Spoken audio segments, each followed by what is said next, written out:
Sir আসসালামু আলাইকুম। আপনি তো আমাদের অনেক খামারিদের কোশ্চেনের উত্তর দেন।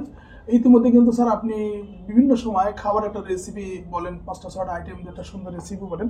এখন আপনার যে রেসিপিটা বলেন, এই রেসিপিটা যদি আমরা সুন্দর করে মিক্সড করি তাহলে আমরা কতদিন রেখে খাওয়াতে পারবো? তাহলে আপনি রেসিপিটা আমার একটু বলে দিন যে 10 কেজি খাবার যে রেসিপিটা আপনি বলেন কত পার্সেন্ট কত কি, এবং আমরা এটা মিক্সড করে কতদিন ধরে খাওয়াতে পারবো?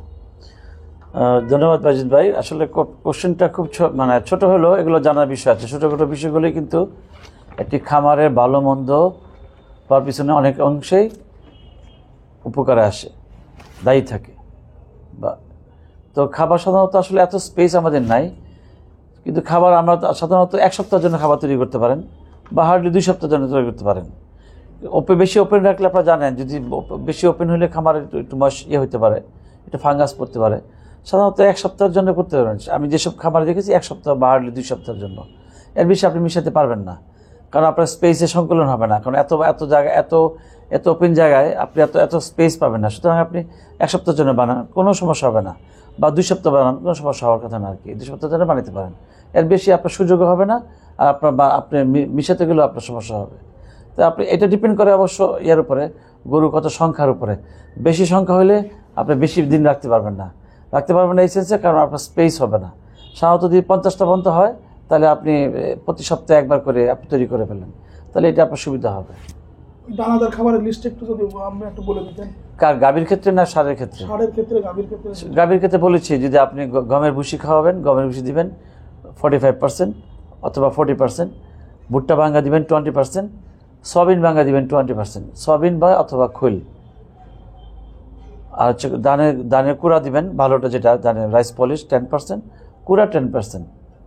এই দেখেন প্রায় 90। আর অনেকে লাইমস্টোন দিতে পারেন, লাইমস্টোন 2.5, আর চিটাগুড় দিতে পারেন 2.4, আর 100 গ্রাম হচ্ছে ডিসিপি। একদম সহজ। আপনারা অবশ্যই দিবেন না খাবারে। আপনারা যে সাদা রঙের যে ডাবলি বলে, এটার মধ্যে কিছু নাই, ডাবলি দেওয়ার প্রয়োজন নাই। এতগুলো আইটেম, অনেকে এইটা একসাথে দরকার।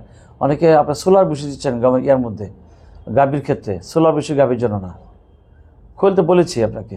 তাহলে আমি আবারও বলছি, গমের ভুসি 40%, আপনার হচ্ছে ভুট্টা ভাঙ্গা 20%, 20% হচ্ছে সয়াবিন ভাঙ্গা অথবা খৈল, এই হলো 80, 10% রাইস পলিশ, 5% করে দিতে পারেন বা 10% করে দিতে পারেন। আর যদি লাইমস্টোন যান, এগুলো সব জায়গায় অ্যাভেলেবেল না। আর ডিসিপি দেবেন 100 গ্রাম। এই হচ্ছে খাবার। এভাবে যে আপনারা খাবার দেন, একটি 10 কেজি দুধ হয় এমন গরুকে মিনিমাম 5 কেজি দানাদার খাদ্য দিতে হবে, অথবা 21 কেজি দুধ 20 লিটার হলে আপনাকে 8 থেকে 9 কেজি খাবার দিতে হবে। এর আগে আমি মেগাজুল দিয়ে বুঝিয়ে দিয়েছি, অথবা থাম রোল দিয়ে বুঝিয়ে দিয়েছি একটি গাভীর জন্য কী পরিমাণ আপনি খাবার দিবেন। আর কেঁদো না বাংলার কৃষক, ফোটাও মুখে হাসি, তোমরা দেশের আসল নায়ক, বলবে বিশ্ববাসী।